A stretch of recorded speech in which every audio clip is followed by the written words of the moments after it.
Hello, everybody. Welcome back to Tales Untold. I'm Wyatt. I'm Erica.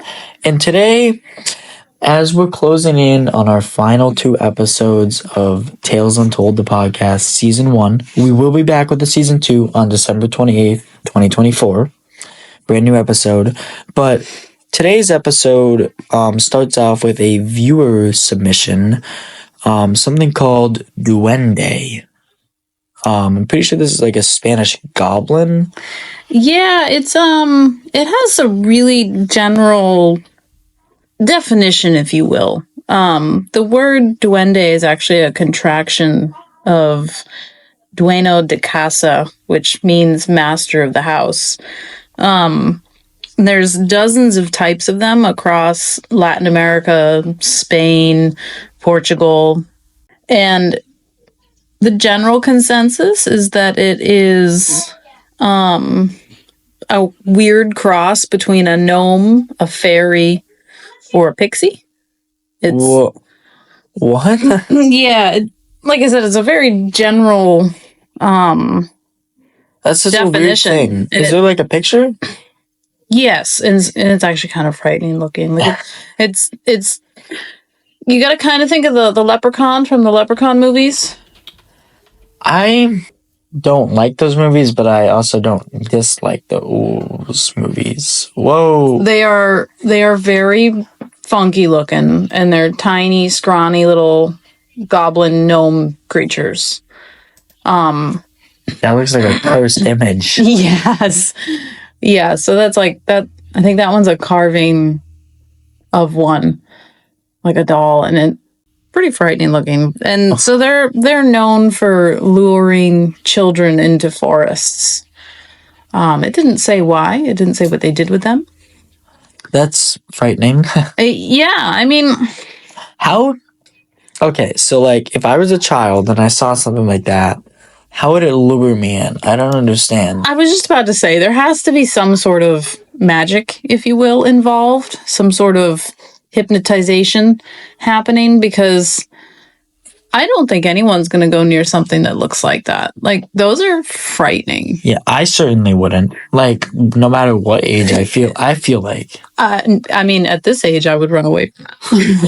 Like, no, we're not gonna go in the forest today. Maybe I try and capture it. Yeah, and the description is interesting to me that it's a cross between a gnome, a fairy, or a pixie, because like They're a all gnome, very different, I feel like. sort of, but yes, like they also kind of sometimes depend on who you're asking. So like a gnome, what do you think a gnome is? Like, what do you think of? I think of like a little like thing in black boots with like a pointy red hat and a white beard and like a blue shirt. A garden gnome. Pretty much. So like those people, Yeah. those things that people collect for their lawns. Yeah, those.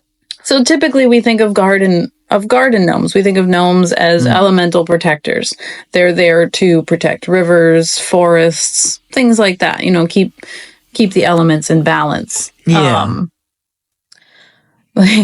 What about a fairy? I think of a fairy as like a 2 centimeter like thing. It's humanoid. It has a wand and just like little wings. Tinkerbell? Yeah. That sounds a lot like That's what I think of. Although I don't think she had a wand. I think she did. A star wand? No, I thought she just had the fairy dust. I don't think she had a wand. I'm pretty sure Tinkerbell did not have a wand. Yeah, star wand. It's just a picture. What did she use it for?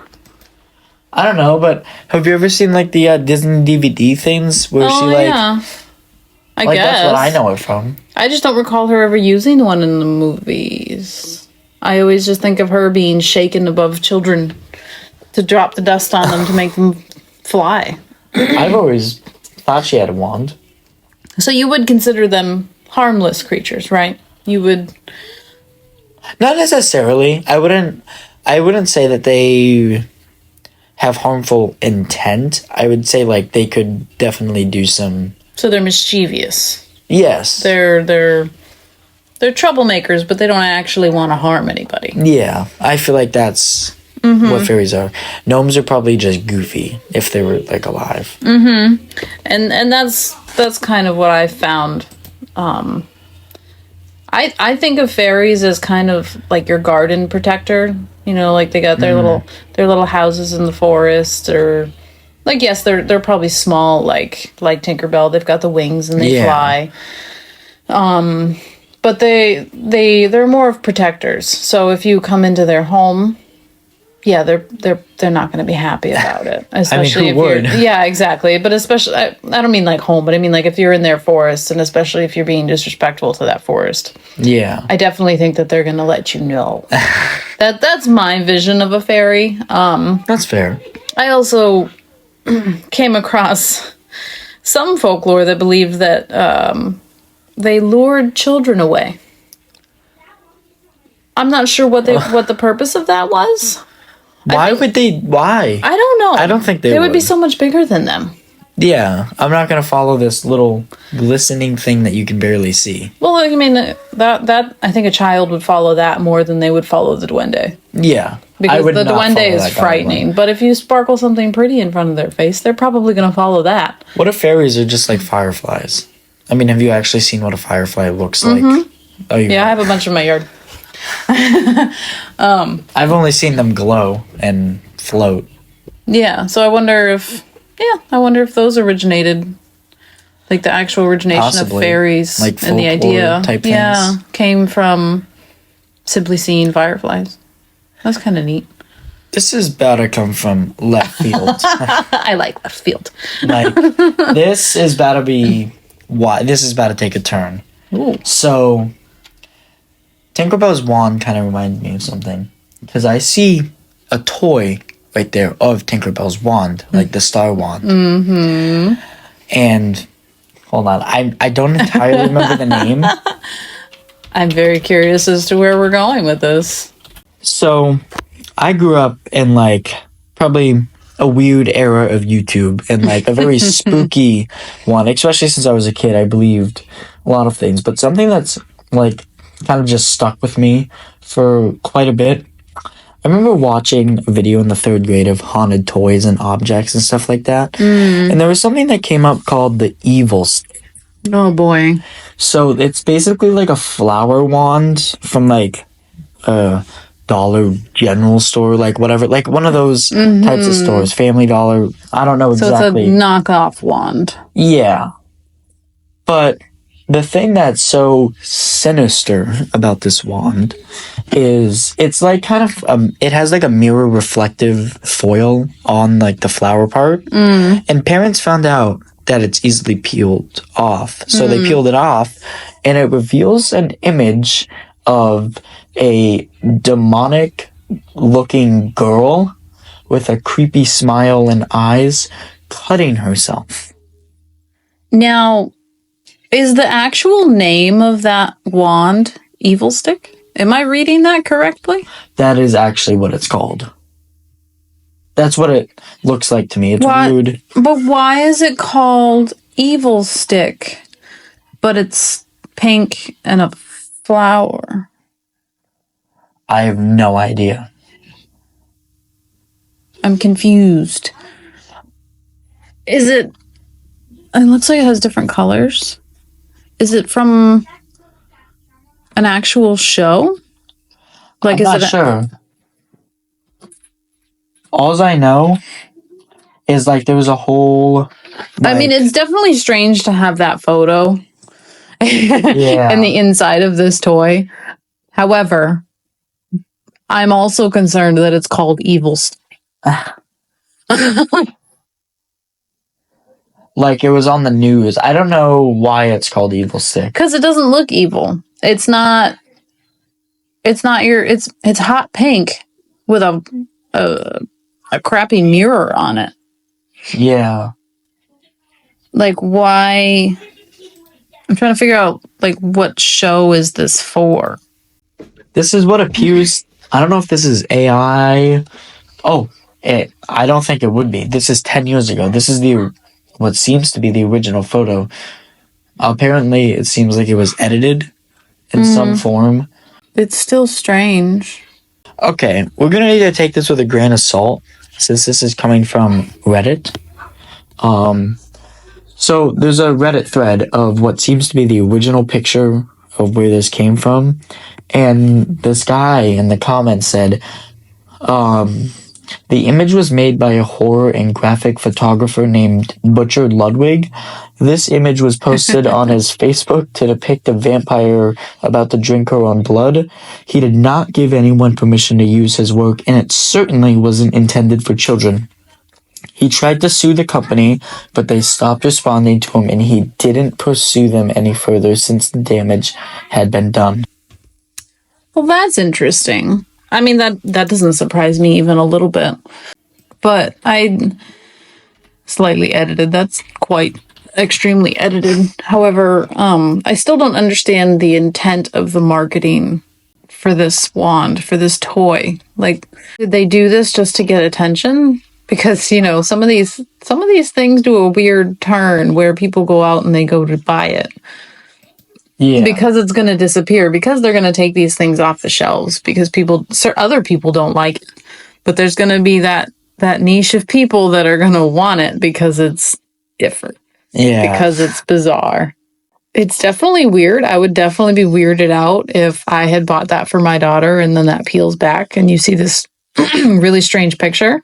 Like, I'd say that's beyond strange. Would you be upset? No. Really? I don't know if I would purchase it in the first place because it's called Evilstick. I feel like that's something you would buy. Really? Yeah. I don't know. Not really. Not for a child. Like it looks friendly without knowing what's behind the foil. I don't know. Like, that would have to be a weird situation. Like, if she handed me that and I looked at it and I said, Evilstick? I would definitely read into the packaging like I was just trying to do. I would read the packaging and be like, why is this called Evilstick? And then depending on what kind of answer I found on the packaging would really depend on my answer. So like if I found that it was actually from a television show of some kind, I may take the time to Google this show to see if it's something that's actually for her age group. But it looks like that wand was marketed for her age group. Yeah. Like for a young child, but I don't think that's actually what it was intended for. Not at all. It's definitely strange that they put that picture in there and decided that they're going to edit this photo and hide it like that. Like, it's super strange. They had to know that someone was going to find that. Yeah, there's no way someone wouldn't have at one point or another. Like, I don't know. Going back to the Duende stuff, you said it was mixed of a gnome, a fairy, and what else? A pixie. Aren't fairies and pixies the same thing? Kind of, but pixies are more mischievous. They're really known for only being mischievous troublemakers, and not as pretty, if you will. They're more of the funky looking aspect that we were finding on the Duende. So I can see where they got all of these pieces and put it together for the Duende, and is like, here you go. This is what we think. But pixies they're generally harmless, kind of like what you were saying for the fairies. Like they're generally harmless, but if they have an opportunity to trick you into something, they're going to take it. Have you heard of the term changeling? No. No? Well, a changeling, it's actually a little unnerving. A changeling is what people used to believe that children of the fairies were put in place of human children. So they took the human child home with them and they left the fairy with the humans. What? That sounds horrible. And I did quite a bit of search to try to figure out what the purpose of exchanging these children were for. A lot Do I want to know? I really couldn't find a good answer. The fairies would change out a fairy baby and take the human baby because they believed that the human milk was good for the fairy baby. So they would, or they would also sometimes just simply take the mother or a midwife. Oh, wow. Yeah, which I was like, I thought that was really strange. This entire changeling thing is it's extremely strange to me. Because like if they're a fairy or something, why do they feel the need? Why do they look up to humans? Like, aren't they a magical being? Why are they looking at humans as superior? That's kind of strange to me. See, you ask really strange questions. I never would have thought of a question like that. Like, I don't know. That's just really strange to me because that's kind of what I think of most magical beings is they're going to believe that they're better than humans. I mean, I feel like most of them would, like in any of like books or whatever that you read. That's typically. I don't read much. Movies. How about that? Movies. I mean, there are some vampires that think that being a vampire is the worst thing ever, but. Well, I kind of have to agree. It is a pretty short stick. You have to live in darkness. Well, that depends on who created this vampire. I like the dark. I spend a lot of my time in the dark. I work better in the dark. I'm scared of the things in the dark. I mean, unless I'm a vampire, then I guess that's different. Yeah, then you have a lot less to be afraid of. But like, I don't know. If you're a vampire, what else can't vampires do? I know, obviously not sunlight. Well, I mean, I guess again, it depends on who created this vampire. Like if you're thinking of a Nosferatu type of vampire, freakiest vampire. They're funky looking and they're just gross and drink blood and kill, create mayhem. About it. But I don't know. I don't think I would want to be a vampire. Really? No. Because then anyone that's in my life right now would be dead. I would get to watch them grow old and die. And here I am, untouched by time. Yeah, that would suck. That doesn't sound like a good time to me. I wouldn't want to be a vampire because of the dark. But then you would have your heightened eyesight. It wouldn't affect you. It wouldn't affect you like that. So it'd be like I'm living in the day. I mean, I don't know. I can't promise you that you're going to have like perfect eyesight in the dark. Yeah. But I mean, they're known for being a nighttime hunter and things like that. Like that's what they're known for. How did we get to vampires? I don't even know. Talking about the change. Oh yeah, the superior superior beings. Yeah. I feel like if I had to be like one of these creatures, I'd have to be a werewolf. I was kind of thinking that too. But again, it also depends on the type of werewolf. Like, it depends on how much you can control yourself when you change. Like, do I only change on the full moon, only at night, or is it the entire phase of the full moon for all of the daytime? Because that's really inconvenient. Going in public as a vampire. A werewolf. Yeah. So, I mean, like, I guess it would depend on how being a werewolf would actually be. But, like, all of the other things that would come along with, like, the human aspect, having, like, heightened senses and things like that, that would be kind of neat. I don't know. It's a tough decision. How about I just be human? Right? I mean, nobody's ever given me the opportunity to be anything else.